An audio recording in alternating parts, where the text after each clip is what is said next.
Sådan her, det er sådan man laver en bombe med heksehyl. Først så piller du lige det her lort her af, det her shit her.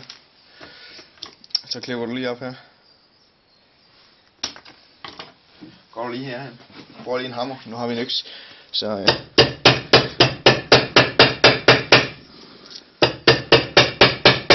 hammer du lige det her lort herud. Det er krudt. Så skal du jo selvfølgelig have lunten ned igen. Kommer lige der. Der.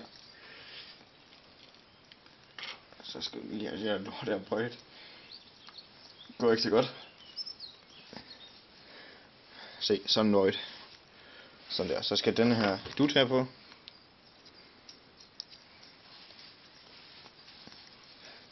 Så. Og det er den. Tada. Nu virker det. Awesome.